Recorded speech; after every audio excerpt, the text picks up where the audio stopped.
Romanos capítulo 9. Eterno Dios, deseamos llegar a formar parte del remanente que será salvo. Por favor, extiéndenos tu gracia. Te lo imploramos en el nombre de Cristo Jesús. Amén. Reciban el abrazo de su amigo el pastor Juan Emerson Hernández y quien les agradece porque nos acompañan diariamente a meditar en la palabra de Dios. Hoy les invito a reflexionar en la parte del capítulo 9.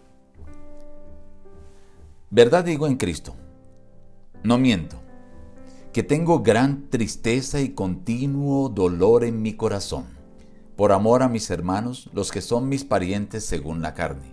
Son israelitas de los cuales son las promesas, de los cuales según la carne vino Cristo, el cual es Dios sobre todas las cosas. No que la palabra de Dios haya fallado, porque no todos los que descienden de Israel son israelitas, ni por ser descendientes de Abraham son todos hijos suyos. Esto es, no son hijos de Dios los hijos según la carne, sino que son los hijos según la promesa. ¿Qué pues diremos?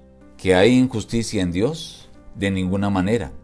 Pues a Moisés dice, tendré misericordia del que yo tenga misericordia y me compadeceré del que yo me compadezca. Así que no depende del que quiere ni del que corre, sino de Dios que tiene misericordia. Pero tú, hombre, ¿quién eres para que alterques con Dios? ¿Dirá el vaso de barro al que lo formó, ¿por qué me has hecho así? ¿Acaso no tiene potestad el alfarero sobre el barro para hacer de la misma masa un vaso para honra y otro para deshonra? Él, para hacer notorias las riquezas de su gloria, las mostró para con los vasos de la misericordia, es decir, a nosotros, los gentiles. También Isaías proclama acerca de Israel, aunque el número de los hijos de Israel fuera como la arena del mar, tan solo el remanente será salvo. Porque el Señor ejecutará su sentencia sobre la tierra con justicia y prontitud. En este capítulo se presenta una discusión de por qué Dios escoge a unos y desecha a otros. Y hay tres ejemplos. El ejemplo de Isaac e Ismael, que Dios escogió a Isaac, aunque Ismael era de la simiente de Abraham, no se le cuenta como hijo ni a los hijos de Cetura. Entre Jacob y Esaú, que Dios escogió al menor y el mayor debía servir al menor. Dice, a Jacob amé, a Esaú aborrecí. Pero también presenta otro ejemplo, el caso de Faraón, que Dios lo colocó y dice para manifestar mi nombre, mi gloria. Está el caso, por ejemplo, de Nabucodonosor, el rey de Babilonia, a quien Dios le tuvo paciencia hasta que finalmente él llegó a ser salvo.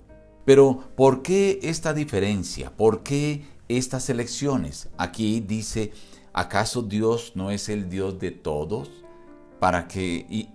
¿No es el Dios soberano que puede elegir a alguien y desechar al otro? Claro que sí, pero aquí se presenta una situación específica entre los judíos y los gentiles. Los judíos dice que querían alcanzar la justicia, pero no la lograron. Los gentiles, en cambio, no estaban buscando la justicia, sin embargo la alcanzaron, porque ellos la buscaron por fe, y Dios por esa fe les tuvo misericordia. En cambio, los judíos que estaban buscando por sus obras, entonces no la alcanzaron.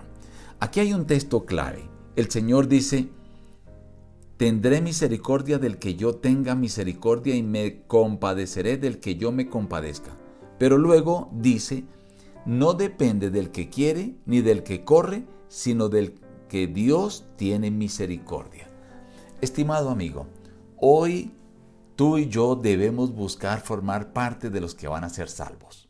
El pueblo de Israel podría ser como la arena del mar, pero solamente se salvaría el remanente.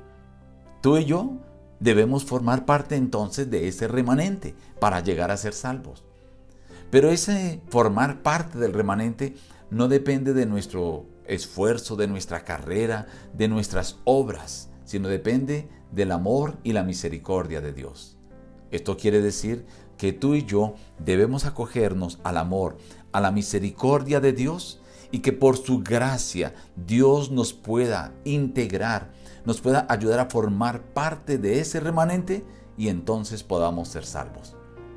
Nuevamente llegamos a la conclusión que la salvación no depende por las obras del hombre, sino por el amor y la misericordia de Dios. Que tu petición, tu anhelo, sea hoy formar parte del remanente que por la gracia de Dios te tenga allí para que seas salvo. Nos despedimos diciendo, busca a Dios en primer lugar cada día y las demás bendiciones te serán añadidas. Que Dios te bendiga.